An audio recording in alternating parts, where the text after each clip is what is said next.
So this is the winner of the Wildcat. The Wildcat was obviously a lot lower scoring than the Millie Maker, these really, really high dollar tournaments. Um, well, not really, really high dollar, but like the higher dollar tournaments end up having lower scores because people won't get as crazy when they are building out their lineups. A lot of people, when they are building things for the Wildcat or for the Spy or for something that is a little bit higher in the dollar categories, they're going to be using things like cash lineups. They're going to be using things that are less risky, looking for ways to find upside as well as securing their floor. Which really, there's some pretty good edge in the higher dollar tournaments and things like the Wildcat or larger entry. Like larger dollar entry fees, there's some pretty good edge because people will play considerably more conservatively. The winning score in the Wildcat this week was 215, whereas the winning score in the Millie Maker was 242, I think. So there's some pretty good edge in terms of what you actually need to win some of the higher dollar tournaments. So we'll be taking a look at this one first, and then we'll take a look at the Millie Maker, and we'll kind of think through some of the things that people did differently. In the meantime, really quick, I am going to pull up my projections from last week. How many entries for the Wildcat? I'm pretty sure that's 150.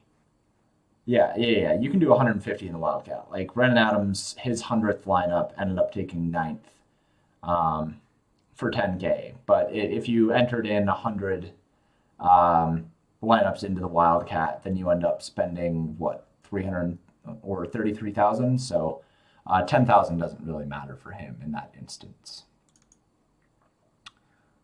One sec really quick while I pull up the slate results for week 5. I didn't save them yet. That's why. That's why. What's the size field for the Wildcat? I don't actually remember. I think it's, is it 4,000? I'm pretty sure that it's 4,000. Oh.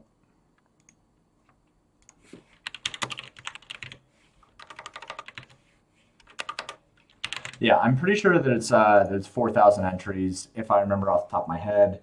Um, no, it had to have been farther because I took 4,200th because my lineup, like the one that I entered in, was actually my worst performing lineup of the week, which we'll talk about obviously. I don't remember how many total entries there are in this. It's a lot though. 5,000, 5,005. So, right. Where is it? Where is right there? 5,005. Why? Oh, it is right there. I never use DraftKings on desktop, so like I don't know where to find those things, which is kind of funny. That's kind of funny, right? It's a little bit funny.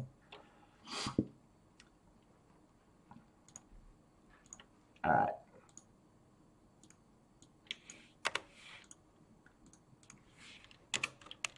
Um, week 5. There we go. There we go. Okay. So here are the projections overall. I think that looks right, right? Should be week 5. Take a look at overall. Yep. All right. So first off, let's break this down.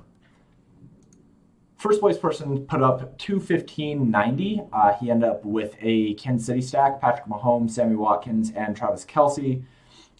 Ended up bringing it back with Darius Slayton, so that's a pretty like typical thing that people are going to be doing. You have your quarterback with his 2 pass catchers because Patrick Mahomes is not a rushing quarterback. Hey, what's up, franchise? How you doing, dude? Um, like you go with the quarterback with 2 receivers because he's not a rushing quarterback, so you need to have 2 wide receivers with him at the very least. And then you bring it back with Darius Slayton, who was a really, really popular cheap play. I mean, he was 30% owned at 4,800, ended up doing really well, put up 24 fantasy points. So congrats to people who ate the chalk on that one. he ended up with Josh Jacobs, Todd Gurley, and Ezekiel Elliott in terms of the running backs that he utilized. Josh Jacobs, really, really interesting that he decided to go with Kansas City for three of them and then brought it back with Darius Slayton. Um, oh no, Darius Slayton was against Dallas. Brought it back with Josh Jacobs. So that's even weirder. Like if you're building that way, then what are you really expecting for Kansas City? If you think that Kansas City is, yeah, I know, I just realized that. If you think that Kansas City is going to be scoring a lot of points, then why would you be bringing it back with Josh Jacobs unless you think that Josh Jacobs is going to be super involved in the receiving game? He wasn't. He only had 2 receptions for 8 receiving yards. He did have 2 rushing touchdowns, though. So when you're building out a Kansas City stack, then what you're expecting is that the other team is going to be able to keep up. Thank you so much, baby. You're expecting that the other team is going to be able to keep up through the passing stuff. So it's weird that he would bring it back with Josh Jacobs. If you use Josh Jacobs here and then you have a Kansas City stack, then what you're basically saying is that the Raiders are going to score points in the first half, and then Kansas City is going to have to come back in like from behind in the second half. Considering Kansas City were huge favorites, that doesn't really make a lot of sense in terms of the correlations and like the scenario that you would need to have that pay off. So it's a little bit weird. I guess that you could expect that Josh Jacobs might be involved in the passing game, but he has not been through the vast majority of his career. So a little bit weird. But regardless, I mean, it obviously worked out for him. He also had Todd Gurley and Ezekiel Elliott. Todd Gurley kind of out of nowhere up against this Carolina defense that people, for all intents and purposes, respect. Defense really doesn't matter all that much, but when you're thinking about what the field is going to be doing, a lot of people think that defense matters. So that's why people weren't playing Todd Gurley this week. Ended up crushing 1 rushing touchdown, 121 rushing yards, and 4 receptions. Did very, very well for only 5,700. And then Ezekiel Elliott was a popular play. Like there was nothing wrong with playing him in this spot. Dallas were really, really large favorites against the Giants. Giants defense is something that people want to exploit. So using Ezekiel Elliott as a large favorite, we like running backs that are large favorites because it leads to a game script in the second half where they get to run more often. So those plays all make sense. Using Darius Slayton, I was wrong. I'm sorry that he was not the comeback in this stack. Darius Slayton was just a really popular value play, and he ended up using him as a one-off here and got paid for it. A lot of the chalk hit, and I'm going to talk about that a little bit later, but a lot of the chalk hit. Darius Slayton hit. Ezekiel Elliott did pretty well. The Panthers wide receivers did well. Both DJ Moore and Robbie Anderson. Mike Davis did really well. There were a lot of things that that certainly worked out for the field. And in fact, if he would have played Mike Davis here over Josh Jacobs, where they were basically the same price, you're going to end up doing even better. Like he even wins this tournament by a farther shot. He didn't even need to be as different as he ended up being. So that's pretty interesting. Brennan Cooks is the last kind of piece of this lineup that we'll talk about. And Brennan Cooks was somebody that I just didn't like this week. He ended up being somebody that when I looked back through the opportunity and one of the new tools that I built, the last 4 weeks, the 1 week that he was actually serviceable in DFS was the week where Will Fuller got injured and only had I'm pretty sure there was 1 rushing attempt. He didn't even have any targets. So having Brennan Cooks in this lineup, I know that people were kind of high on him. He was 14% owned in the Wildcat. I didn't like him this week, and he ended up just crushing, and that's totally fine. He was somebody who, if he is going to be low owned, he's going to be a better play because he does get valuable targets up and down. But for the most part, I just didn't like him, and I'll take the L on that. He did really, really well, and I'll want to look at the adjusted opportunity and stuff like that. But one thing that I will say about Brennan Cooks is that earlier in the week, when I was writing the article for Line Movement, I noted that we didn't really know what to expect from this Houston Texans offense with the firing of Bill O'Brien, right? We didn't know what to expect in terms of play calling tendencies. We didn't know what to expect in terms of skill player usage. it was a spot with a lot of unknowns. And I think that that might have been an oversight by me in terms of Brennan Cooks and thinking, oh, well, he's been really, really bad on this team when Will Fuller was not healthy. But I didn't think about what this team would be different. Like maybe they wanted to feed Brennan Cooks after he didn't get anything last week, or maybe, um, maybe they're playing different plays that Bill O'Brien is not scheming towards Brennan Cooks or something like that. Like I didn't think about the adverse effects that would actually benefit somebody like Brennan Cooks when I was looking at the opportunity. So I'll take the L on that. He ended up crushing, and he was pretty high owned in terms of cheaper wide receivers. So this dude put together a lineup that was basically like, hey, here's a bunch of cheap wide receivers. He paid up at quarterback, tight end, and running back, and it worked out really, really well for him. Let's see. You had a bad week. You struggled building lineups. Salary never fit. It was kind of a weird week in terms of the way that you needed to put together lineups. Like we'll go through all my lineups, obviously, but my three GPP lineups.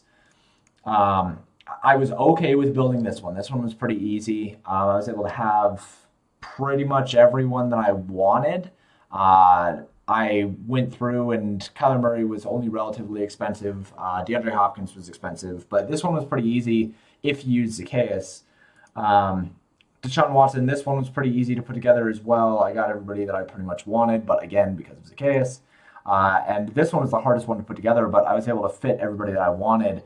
The problem was that I had to pay down at tight end, which I really didn't want to do.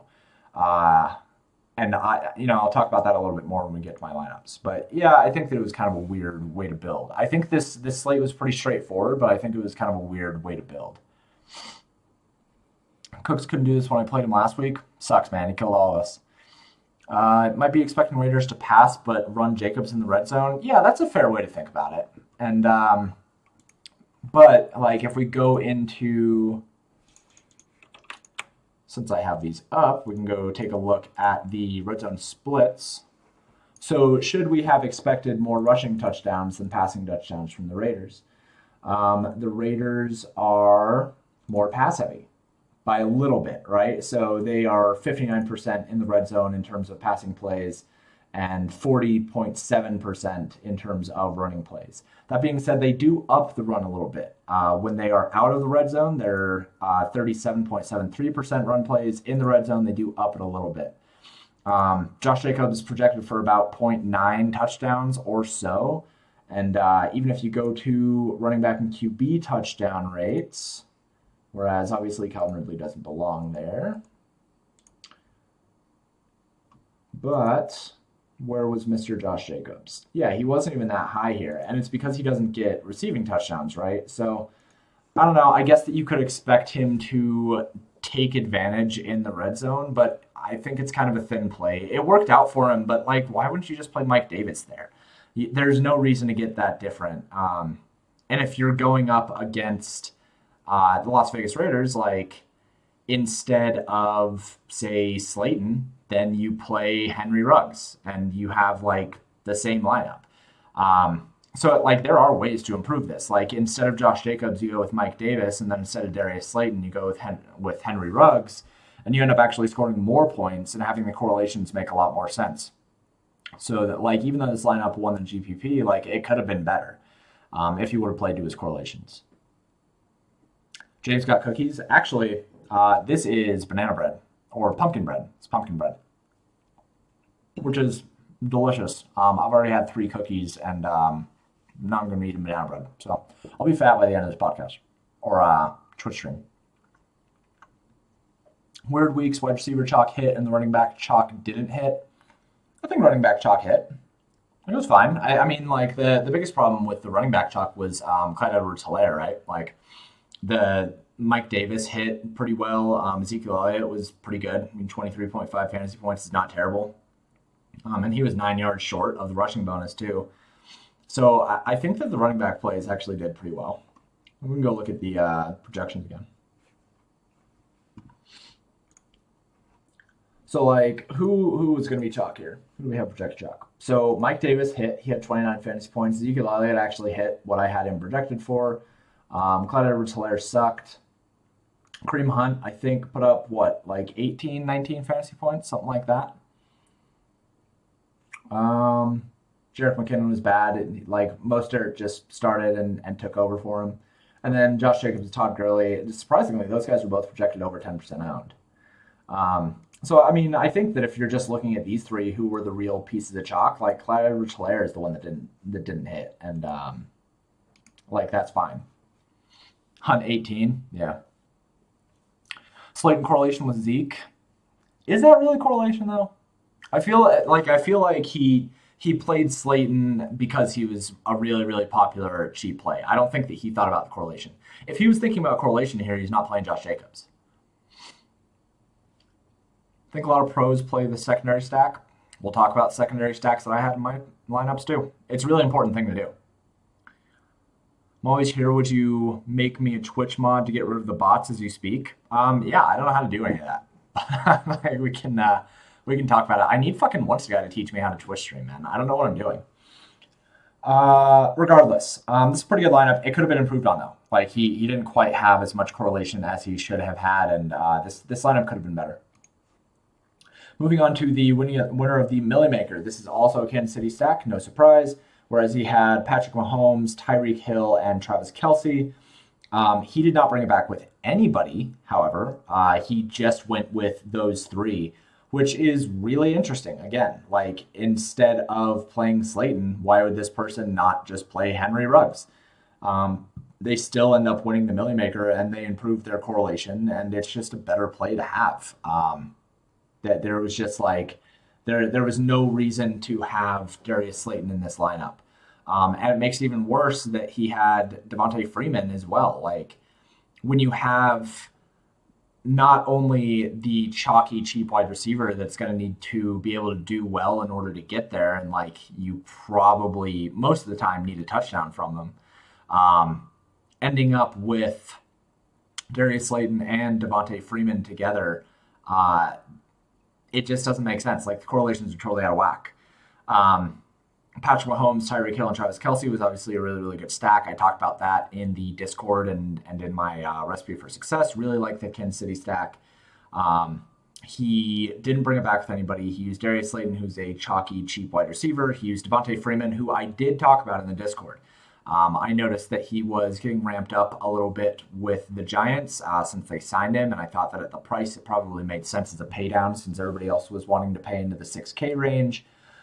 So I think that play actually makes sense. We already talked through Todd Gurley a little bit.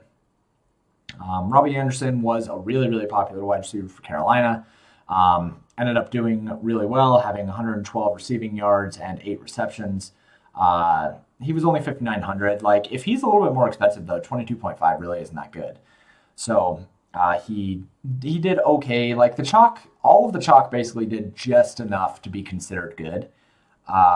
But the problem was that so many of the popular players got to that threshold of just enough to be good. Like, it just kind of made it a really hard week to find success if you weren't on the chalk.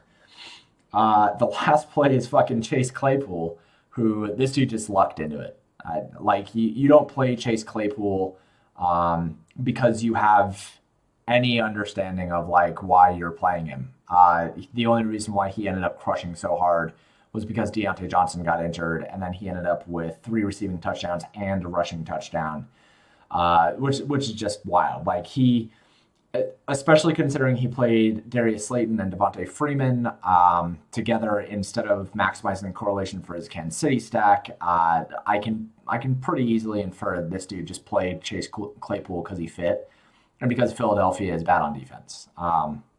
Those are the reasons why he played Chase Claypool. And he lucked into a Millie Maker win. You know, like that's a $1 million mistake a little bit. So it is cool that it worked out for him. That's fantastic. But I wouldn't replicate this. In terms of like the running backs used, Todd Gurley is fine. I don't have a problem with that. Atlanta at home is usually a little bit better of a team, and I think that you can make some assumptions about them scoring more points than they did. Davonte Freeman, I didn't have a problem with that. Darius Slayton was a really chalky play, but like ending up like building this lineup and then landing on Chase Claypool is like lightning in a bottle. So I hope that he saves some of this money and doesn't just like reinvest it back into DraftKings, because that could be pretty bad. And then he also had the Ravens defense, which put up 26 fantasy points, which is fantastic. Gurley, Robbie, Mini, but there's no correlation between those two players. That's the thing. I mean, if you have Todd Gurley, then what you're expecting is that Atlanta gets up on them, or at least keeps it competitive. And if you have Robbie Anderson, like, I guess you're saying that it's competitive, but those two don't correlate together. The reason why you use a wide receiver and then bring it back with another wide receiver with those mini correlations, which we'll talk about a little bit later, the reason why you do it is because if one team is passing a lot and finding success through the air, then the other team has to pass from behind and also find success through the air. That's the reason why you use wide receivers against each other. That's the reason why you go Patrick Mahomes, Tyreek Hill, and Travis Kelce, and then bring it back with Henry Ruggs, or you bring it back with Darren Waller or something. Like, you bring it back with something to maximize the correlations. Because if one thing works out, then you want the other thing to happen as well. Pretty much all of DFS is just like trying to make it so that the things that you have to have happen have the best chance of happening. Like, if what you need to happen is Kansas City to score 4 touchdowns through the air, then that circumstance also probably leads to an opposing wide receiver doing well on the other team, because the other team then has to pass to try to keep up with 4 touchdowns that were thrown through the air by Kansas City. Like, you want to maximize those correlations. With Todd Gurley and Robbie Anderson, like, there isn't any circumstance there unless you think the game is just going to be like back and forth, and Todd Gurley is going to get all of the rushing work inside the red zone, or inside the 5. And that's even assuming that they have a whole lot of plays inside the 5. Usually running backs and wide receivers are entirely separate from each other. They're not correlated. Even like when people talk about the correlation between Chris Carson and Russell Wilson, that correlation is not between them. That is a team that will get up and then run the ball a lot. That's not a correlation between those two. So, like, those aren't going to be correlate. Like, those aren't mini stacks. They're not correlative. And Tribe, yeah, they are using players from the same game, but that's not a stack. Like, when you say stack, what you're looking at is a circumstantial correlation between players. Gurley and Robbie is not. There's no correlation between those two players. Davis, Ridley, there's no correlation between those two players. It, like, one thing does not lead to another thing happening. So, like, if Davis is getting all the rushing work, if he gets 30 carries, or, like, let's use Zeke. If Zeke gets 30 carries, it doesn't actually mean that there was any efficiency in terms of the touchdowns that were scored. It doesn't mean there was any efficiency in terms of Darius Slayton having a bad game. Like, in fact, if Darius Slayton has a really, really good game, it's more likely that either A, the Giants were passing a lot, and so Darius Slayton was able to get a whole bunch of receiving yards, and they were able to move the ball very well and keep the opposing offense off the field. 2, they probably scored a lot of points because their passing game was effective, so they were in the red zone quite often. 3, that means that if both of those things happen, if Darius Slayton has a good game and the Giants score a lot of points, and that means that Dallas is going to be passing from behind. So you want the wide receivers from the other team. Like, when you use wide receivers, what you're hoping for is that the passing game is very, very good in GPPs. And that's kind of like, the thought there is not necessarily like, oh yeah, for sure, both Robbie Anderson and Todd Gurley can do well in the same game. That's not what it's saying. Both of them did end up doing well in this game, even with Carolina winning 23-16. But when you think about maximizing ceilings, what you need to do is you need to say, okay, if one thing happens, then this other thing is likely to happen. You need to make it so that the other things happen as often as possible. So, like, Todd Gurley and Robbie Anderson, there's no correlation. There's no things that happen between those two that make it so that one is happening and then the other happens. If Robbie Anderson ends up crushing through the air, it doesn't mean that Todd Gurley is going to be all of a sudden very involved in the passing game and get there because the Falcons are having to pass as well. You use wide receivers against each other because it makes sense in terms of one wide receiver goes off on one team, the other team has to pass. So, yeah, it's fine to do this, but it lowers your ceiling. It lowers your correlative ceiling. Was I high on Teddy? No, I wasn't. Not really. And Teddy barely got there. Like when you look at what Teddy Bridgewater actually did, I don't know. I don't think there's one up here. There's not. When you look at what Teddy Bridgewater actually did, if it weren't for DJ Moore breaking that like 45-yard run, he only had 2 touchdowns and like 267 yards or something like that. He wasn't even that good of a play. Um, and he literally only got there because of that scamper. If not, he has 220 yards and 1 touchdown, and he's a bad play. So I wasn't big on Teddy Bridgewater. He doesn't throw the ball deep down the field. He didn't. He relies on yards after catch, and like yeah, for sure, DJ Moore can do yards after catch, but you don't depend on it because it's kind of a fluky thing. Here, take your Mike Davis L. L, dude. I fucking screamed about him all day. All week, explicitly, I told everybody to just play Mike Davis. Like all week, I told everybody to play Mike Davis. Should have had more Gurley since Ryan and his weapons were being talked down. Yeah, actually, I think that Gurley probably made sense in terms of a pretty good pivot off of Zacchaeus, right? Like if 30% of the field is using this 3K wide receiver on Atlanta, they're probably depending on the Atlanta passing game to do really well. So playing Todd Gurley made a lot of sense as a pivot off of that.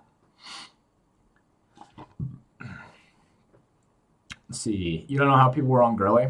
I mean, Gurley, like, hold on. Let's go take a look at his opportunity in the last couple of weeks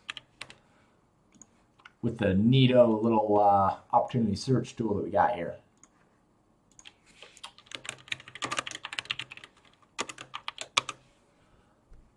Let's see. I mean, week 4, like his carries have been in between 14 and 20. He had 16 in week 4. He is getting red zone carries. I mean, 5, 5, 4, 5. He's not getting any targets, but he's getting the red zone work for running backs. So, I mean, 13, 6, 15, 19. His opportunity didn't necessarily go up in week 4, but his points per touch has been getting better, and his efficiency has been getting better. So things like this points per snap and points per touch, as efficiency increases, it kind of raises the ceiling, the more touches they're going to be getting. You kind of want people who are going to have at least 1 point per touch and then hoping that they get somewhere between 20 and 25 touches. So I think that it's a little bit thin. 5,700, like I would have rather gone to David Johnson, but yeah, I mean, I can see how people got there. He played Ford over Fulgham. Oh, that sucks. Yeah, I mean, Fulgham fucking went crazy. Did I have any Claypool and why? No, fuck no. Nobody that, I don't think that you played Claypool if you knew what you were doing. Like, I don't think that anybody who, like, unless they were MMEing and they had like 5% of him, I don't think that anybody who played Claypool knew what they were doing because he was straight up bad play. He had 2 wide receivers in front of him. He had a tight end in front of him, and then he ended up getting this excess of work and just like having the best game of his life because of an injury. So, no, I didn't have any Claypool. I think it was a pretty bad play. So if one team is winning, they will run and the other team will pass. Outside of QB wide receiver bring back, would there be game correlation there? No. So yeah, but if your team scored a whole bunch of points, like quickly in the first half, it is much more likely that they did that through the air, especially if they're on a team that passes a lot. Like we can go look at those things. So here's the red zone splits, right? If we are talking about Las Vegas, like Las Vegas is a team that passes more than they run in the red zone. So Josh Jacobs wouldn't be the main reason why they were ending up like crushing the majority of the time. Who's the other team? The Atlanta? Atlanta, right? Yeah, Atlanta. They're actually pretty even. So 51-48, like, yeah, sure, Todd Gurley can be involved in that, but he's not involved in the passing game. So if they're going to be scoring a whole bunch of points, it's like in the first half they score a lot quickly, then they have to be passing. Like, that's the way that you're going to move the ball pretty well. And then with Dallas, I'm pretty sure Dallas is pretty even. Yeah, 50-50 exactly. So 159, 159. Like Zeke, I guess you can justify it, but most of the time, like that, like we're kind of splitting hairs at this point. Whereas I'm saying that you can do it, but just don't call it a stack. Like there's no correlation between those two things. Am I doing Showdown tonight? No, I'm not. I'm going to be hanging out. I don't really like to play Showdowns all that much. I think that they're just kind of like, unless I am going to max out a tournament, I'm not going to play it. Zacchaeus was so bad, and I really thought Russell Gage was leverage off. I thought Zacchaeus was okay at 3K. I understand people who thought that he was a bad play. Like, it was kind of thin, but at 3K, what he allowed and with how much opportunity he had the week before, he had 16 fantasy points. We saw that he had a relative ceiling. I thought he was an okay play. Gurley got two TDs last week versus the Packers. Yeah, he's involved in the red zone for sure. Maybe you played Claypool if you thought that Johnson wasn't healthy. Otherwise, it would have just been random luck. Yeah, it's for sure just random luck. If Julio's out, go back to Zacchaeus, anticipating lower ownership after a bad week. We now have the exact same situation next week that we had with Texans this week, whereas Dan Quinn got fired. Thank God, dude sucked. But we don't know what to expect next week. I don't know if they expect Julio to be back. I don't know if they expect the play calling to be different. I don't know if they expect to be more run heavy because the passing game has been something that has let them down. Like, I don't know what to expect right now. When I do baselines on Wednesday, like, I might give a little bit of a bump, but it's kind of hard. And Dalton becomes a must play at QB. I don't know if I'd say that. I think they'll probably run more. But like I said, I haven't looked forward to next week. I never look forward to next week until like Wednesday. So I'm going to drink some water, and then we are going to get into my lineups. Yeah, I'm getting into my lineups right now, Pitt.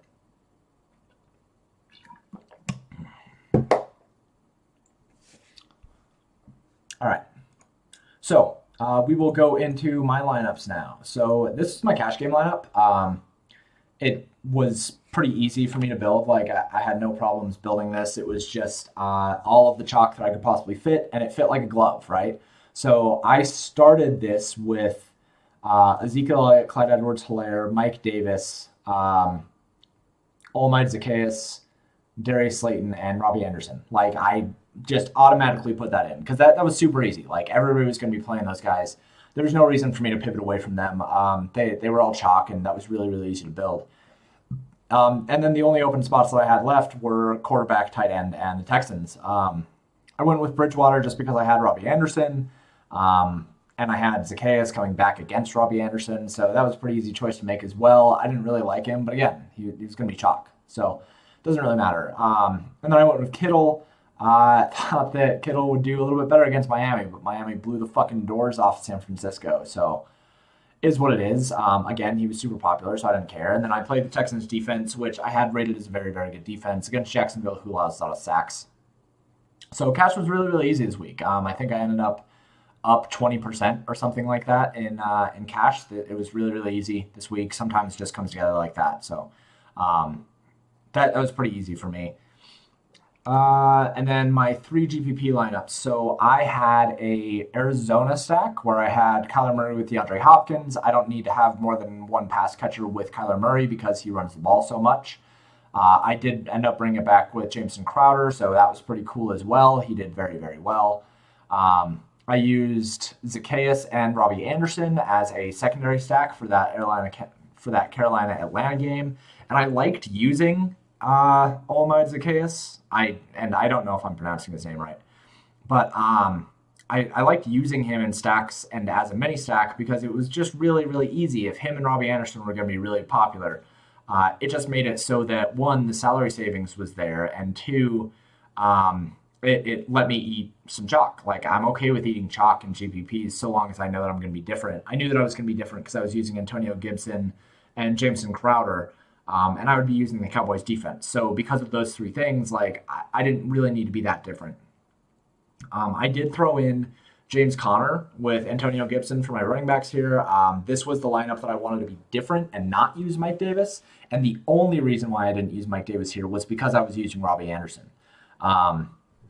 Robbie Anderson and Mike Davis wasn't a spot that I really wanted to be in. I didn't think the Carolina offense would perform all that well. I thought it was going to be mostly Mike Davis.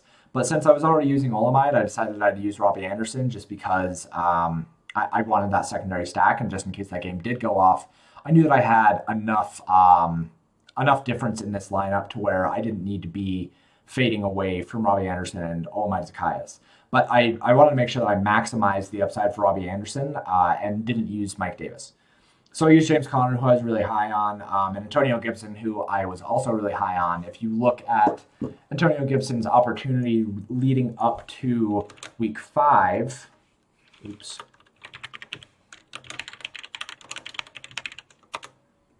can see like a pretty clear trend. Like everything was trending up for him. So I didn't mind taking a shot on him at a pretty low cost. That was not a super difficult decision for me to make. I used quite a bit of Antonio Gibson. I think I had him all 3 lineups. So I didn't mind using him. He was nice and cheap. He was a good pivot away from David Johnson, who I thought would be chalk. This lineup was okay. I think this was the one lineup that I had that cashed in GPPs. Let's see. Wonder if Dalton helps Elliott less risk of TD vulture and more run attempts. Yeah, I think that it would probably help him. I think they'll probably feed Zeke a little bit more, but Dalton is capable. Like he's not terrible. He's capable. Kittle over Kelsey was the death of me this week. Yeah, it sucks. But elite tight ends, man, like they're dime a dozen. I thought the Kittle was in a good spot. I didn't like San Francisco offense, but I thought Kittle was in a good spot. You went Hurst. Ryan is so washed. Yeah, he's pretty washed. CH having a hard time scoring touchdowns, kind of surprised. Yeah, that is a little bit weird, but like he's getting the opportunity, so it's going to happen eventually. It's kind of the same thing that happened with Leonard Fournette. Like everybody gave up on Leonard Fournette, but he was getting all of the red zone work, so like you just keep playing him because his price isn't raising. Let's see. You didn't go with 2 wide receivers with Murray? No, and I've talked about that I think every single week now, where if I have a quarterback that I know runs the ball, I don't need 2 wide receivers with them because their upside is not found only through the passing game. Kyler Murray, Lamar Jackson, and Josh Allen, all 3 of those guys, you only need 1 pass catcher with them because they run so much that their upside is unlocked through both rushing and passing. So you don't need to expect a 400-yard passing game for them to hit their ceiling. D-Hop gets so much target share that it's not even worthwhile. I wouldn't say that. If there were, like, I would play Andy Isabella or Christian Kirk if Kyler Murray didn't run as much as he did, but he runs so fucking much. If anything, it would just be Drake just for TD equity, but he has no upside. Yeah, Drake blows. Zion Edmonds called in the Discord, and James asked me why Edmonds. Yeah, dude, because fucking, how much did Edmonds score? I don't even know how much Edmonds scored, but like he had that one long touchdown, and I'm not going to count on long touchdowns to happen. Like Kenyon Drake is still getting the opportunity. Hold on. I can literally show you that Kenyon Drake's still getting the opportunity.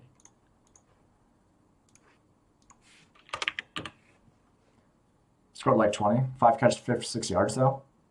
Hold on.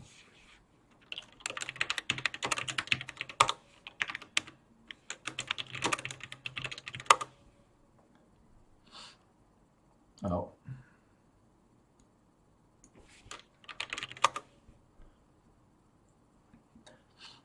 right, so Kenyon Drake. Yeah, so Chase Edmonds gets receptions. Yeah, he gets 5 targets, 4 targets, 2 targets, 6 targets. But rushing carries like 16, 20, 18, 13. He gets all of the red zone work in terms of rushing yards as well. 4 carries, 3 carries, 4 carries. Like his opportunity is really, really good. In terms of the things that you would expect him to be getting, like it's pretty good. The fantasy points, like, yeah, there's a disparity there. Like Chase Edmonds is getting more fantasy points, but he's kind of lucking into some touchdowns. When you take away the touchdowns, it's worse than what Kenyon Drake is. So like you can say that like, yeah, the Jets suck. And you can say that, yeah, Chase Edmonds is like your gut call, but of course, I'm going to tell you that he's not a good play if the numbers say that he's not a good play. You can't blame me on that one. But hey, who knows? Maybe he starts getting more work. I haven't ran any opportunity stuff for the next week, so I don't know. All right. So the Arizona stack was fine, like that. Here is the Texans stack where I went with Deshaun Watson with Will Fuller, and I will admit that I was wrong on Brennan Cooks. Like I straight up did not want to use Brennan Cooks. because I didn't think that he had good games with Will Fuller. And I talked about that at the beginning of this stream where I probably overlooked without Bill O'Brien. Maybe that would change, but I overlooked it. This lineup ended up doing okay, not great. I had Deshaun Watson with Will Fuller. I brought it back with DJ Chark. That was really the correlation that I wanted. That was really the combo that I wanted. I ended up using Mark Andrews and T. Higgins in terms of a secondary stack. Like I said, I liked Baltimore, and bringing it back with Higgins just kind of made sense. He's been on the rise in terms of the market share targets that he has and like the deep targets that he has. So using those two together made sense to me. Used Olamide Zacchaeus as a value play here. Didn't mind eating some chalk because I knew that having T. Higgins and Mark Andrews was going to be really contrarian. And using James Conner was going to be super contrarian as well. So what I probably should have done was drop down from James Conner, go up from Zacchaeus to Brennan Cooks, and I end up with kind of a banger of a lineup, right? It doesn't really matter what the running back that I replaced James Conner with would have been. I could have gone with Antonio Gibson and moved up from Zacchaeus to Antonio Gibson, Zacchaeus to Brennan Cooks, and I would have ended up with a pretty good lineup here. Regardless, using Deshaun Watson, Will Fuller, and DJ Chark was what I was going after here. DJ Chark ended up getting injured. Deshaun Watson ended up feeding Brennan Cooks and not Will Fuller. But I liked all the other pieces of this. I used Panthers defense quite a bit this week. I think I had one Panthers and two Cowboys. But this lineup, I was really just looking for the upside from Watson and the upside from that Baltimore-Cincinnati game as well.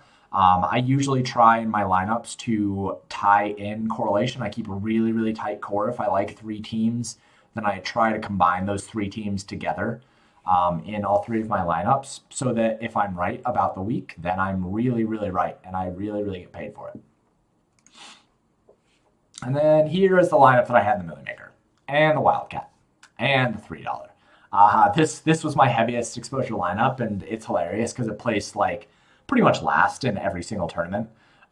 It was a Baltimore stack with Lamar Jackson and Marquise Brown. I brought it back with T. Higgins. I also had Will Fuller and DJ Chark as my secondary stack to build off of the correlation there. I also used Mike Davis and Antonio Gibson, who were two of my favorite running backs on the week.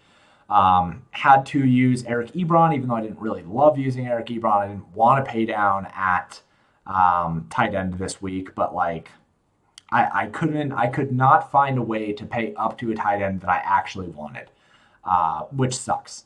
Then I used Panthers defense here. So Lamar Jackson had the lowest amount of rushing yards that he has had in his entire career. And yeah, people are saying that he was favoring his knee, and it is what it is. If he had full practice, then you have to assume that he was just held out as a precautionary measure, and him only having 3 rushing yards, if he's not going to rush, he's never going to be able to pay off that price. So 14.5 fantasy points, it is what it is. I'll take the ownership that I got on this stack any day, though. I had Lamar Jackson at maybe 5%. I had Marquise Brown at, I don't know, 10%. I had T. Higgins at 2%. DJ Chark was not super owned. Will Fuller was not as high owned as he should have been. Antonio Gibson was low owned. So all of this, I think that this was probably my favorite lineup that I built all week, and it just ended up taking a shit. And it just is what it is. Sometimes you go through your entire process and you say, okay, yeah, I know that I want Baltimore. I know that I want the main correlation between Houston and Jacksonville because that game should have a lot of passing.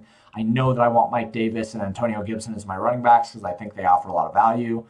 And you place dead fucking last in every GPP. And the hard thing about NFL is that you only get 17 weeks, right? You only have 17 main slates.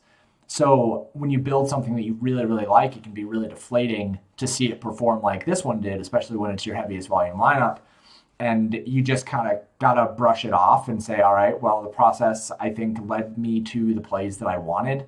I knew that I didn't want Panthers wide receivers. I knew that I didn't want Giants wide receivers. I avoided them on purpose. I put together this lineup maximizing the correlation, not only of Baltimore, but also of the other game that I liked the most, which was Houston and Jacksonville. And it just didn't work out. So I think that the important thing here is looking at this and saying, okay, well, where are the things that I probably could have done better? and maybe paying down from Antonio Gibson to Davonte Freeman. Like maybe I should have done that.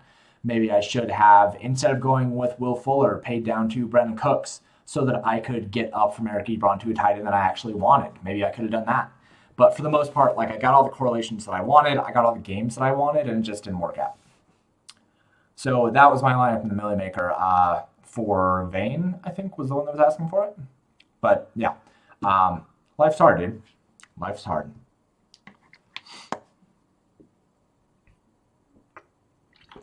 Let's catch up a little bit here. Madison chalk if Cook's out versus Atlanta. Yeah, but not because it's Atlanta. Just because you just fucking play Madison if Cook's out. Let's see. Did I see the weird AJ Green clip after the interception? Instead of making the tackle, he just randomly ran off in a different direction. Dude, fuck AJ Green right now. He's just being such a drama queen, and it's like they paid you. They made it so that like your salary was taken care of even through all the injuries. Like they made sure that you were staying in Cincinnati, and now that you're not getting the target share that you want because like maybe you're a little bit fucking dusty, you're just gonna be an asshole about things, and that sucks, dude. He's just being a diva about things. Wide receivers always do this, man. They always do this. All right, let's get into some subscriber alignments really quick, and then we will get out of here. We are right on time. So this is B Frankel 82's lineup. He ended up doing pretty well here. He put together a Houston stack with Deshaun Watson and Will Fuller. He ended up using CeeDee Lamb, Travis Kelce, Olamide Zacchaeus, Kareem Hunt, Antonio Gibson, Mike Davis, and the Cowboys. So, I mean, the first thing here is that you didn't bring it back with anybody from Jacksonville, which I've been saying it all week. Like, you got to bet on correlation. It just makes it so that your parlays end up hitting more often.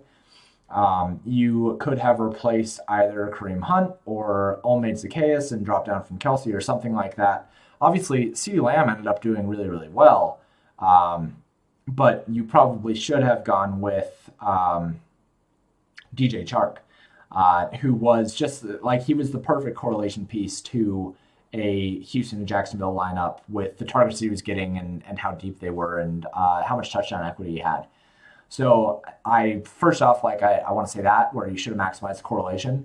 But Mike Davis, Antonio Gibson, Kareem Hunt, thumbs up, double thumbs up. Love that combination of running backs. Antonio Gibson didn't quite pay off. Ended up 20% owned in this contest. But like having these chalk running backs with Mike Davis, Antonio Gibson, and Kareem Hunt, like that's fine. You want to get your differences in terms of the wide receivers, which is maybe another thing that you didn't quite do here. Whereas these wide receivers were pretty popular. This lineup might have been a little bit too chalky for whatever contest you were in. But I think that the correlation between Watson and Fuller was really, really good. I told everybody not to play Brennan Cooks, and like that's on me. Like life's hard, but I don't think that he should have been a popular play this week. Going with CeeDee Lamb, that's a solid play. CeeDee Lamb has kind of taken over as like wide receiver one in Dallas, which is really weird. It'll be interesting to see how that plays out with Dak. And then you ended up with the Cowboys defense and Travis Kelce. So all these plays were really good plays according to the sheets. We really liked Houston. We really liked Mike Davis. Really liked Antonio Gibson. Nothing here that I think is totally off the board. The only thing is maybe replace Kareem Hunt with DJ Chark so you maximize correlation on your Houston stack. But outside of that, this is a good lineup. Let's see, Jackson was dealing with an injury. How come Watson, Fuller stacks don't include Cooks too? Is 3 too much? I just didn't like Cooks this week. But the thing is with this stack, with Houston, when you look at Deshaun Watson's rushing, like he ran a lot last year. He's not running as much this year. So we really should start focusing more on 3-man stacks with Deshaun Watson. He's just not getting it done on the ground. So you really do need to have more upside from correlative wide receivers. Like it's starting to become important. So whether it's Brennan Cooks or it's Randall Cobb or it's Darren Fells or something like that, using 3 wide receivers or 2 wide receivers with Deshaun Watson probably important moving forward. The reason why they have not been doing that is because I tell subscribers to not use a double wide receiver stack with quarterbacks that have a lot of rushing upside.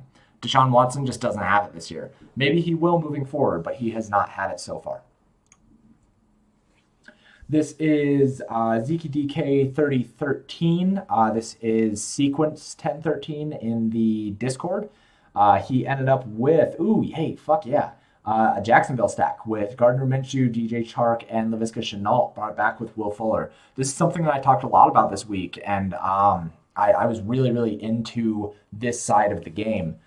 If you thought that Houston was going to be really, really popular, like bringing it back with Jacksonville, who would have to pass to make it so the Houston stack was worth it, was cheaper, and it had just as much upside when you have DJ Chark and Laviska Shenault. And you can bring it back with Will Fuller, who was really the main piece of Houston that we wanted to take advantage of anyway. So really, really like this Jacksonville stack. He used Kareem Hunt and Mike Davis for his running backs, which is awesome. Like, talked them up all week. Think that was awesome.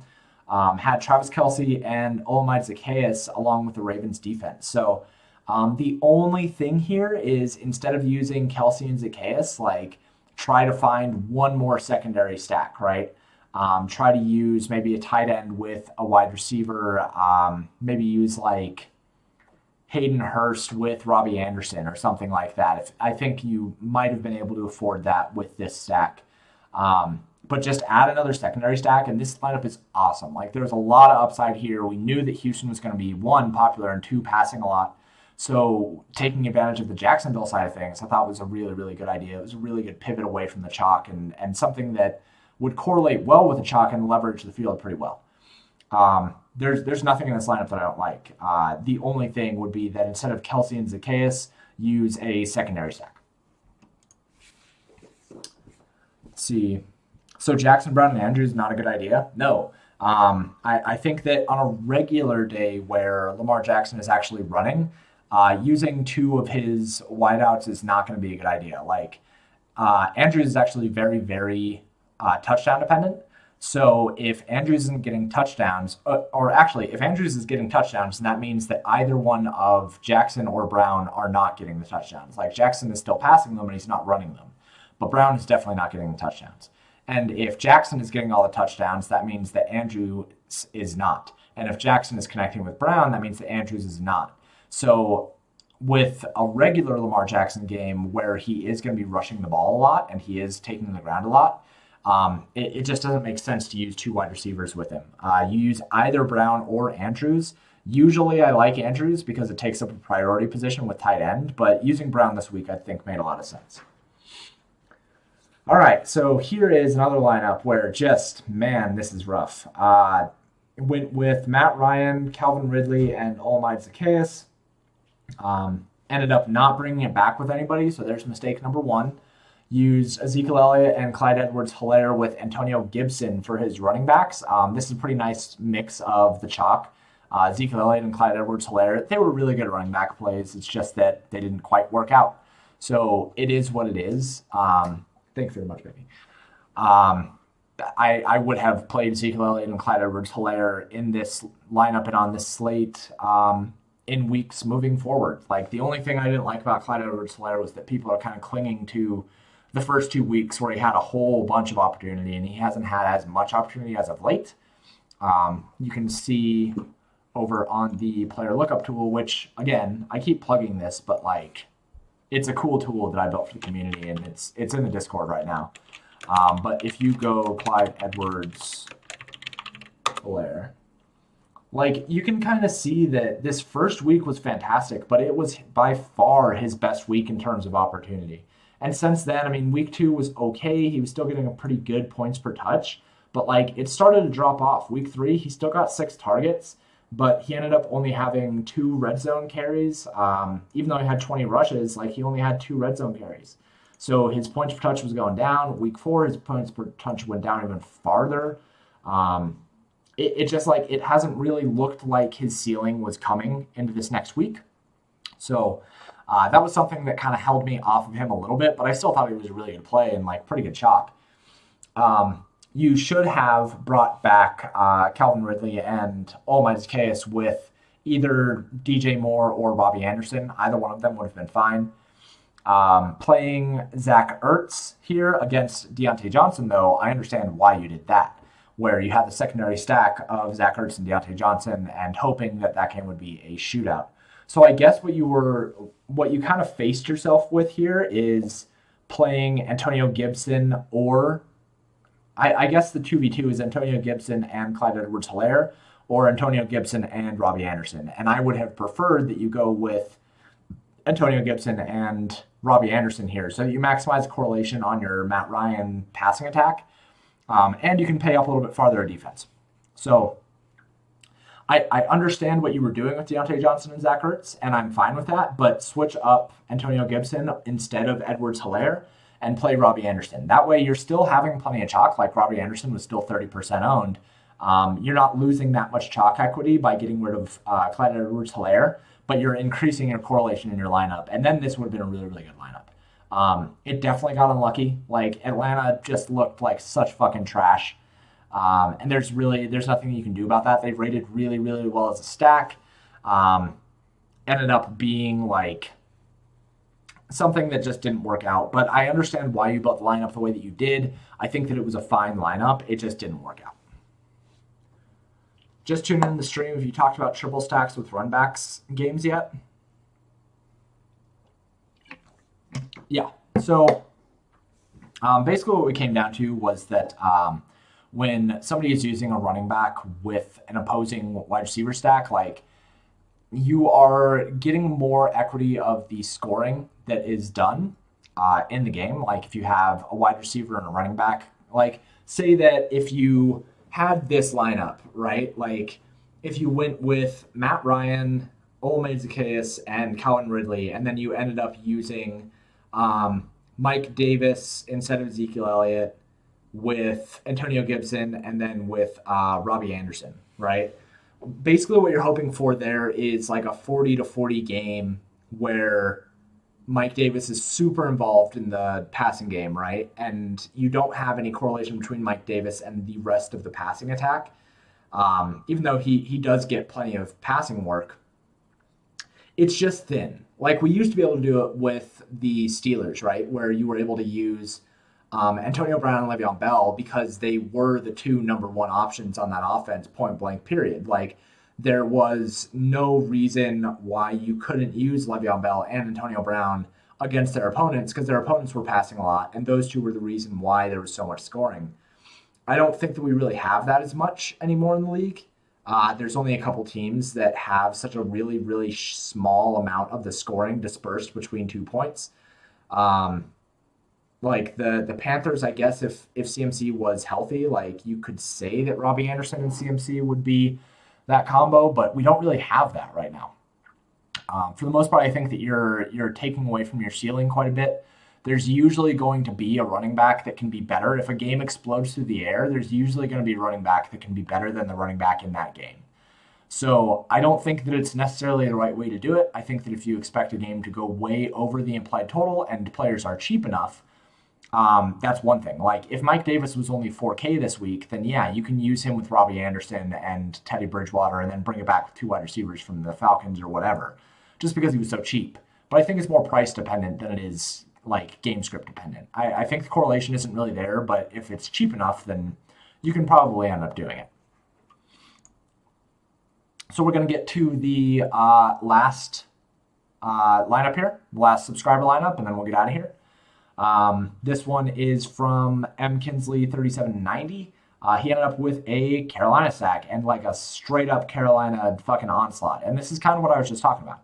He ended up with Teddy Bridgewater, Mike Davis, DJ Moore, and Robbie Anderson. Ended up bringing it back with Calvin Ridley and Todd Gurley. So this is almost exactly what we were just talking about.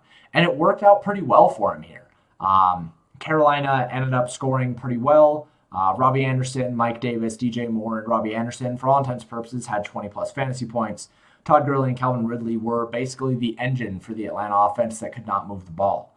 So this was a very condensed spot for Atlanta, but I think that you probably leave off Todd Gurley here and you end up going with either Russell Gage or Olamide Zaccheaus instead of Brennan Cooks or something like that. I think that this lineup depended too much on the Panthers and Atlanta going off. Because what you left out here was like, I mean, you can go through this lineup and you can find a lot of leaks. Because you ended up playing Robbie Anderson and DJ Moore, you end up missing out on let's see. I'm trying to think of who is 6K. Let's go find who is 6K.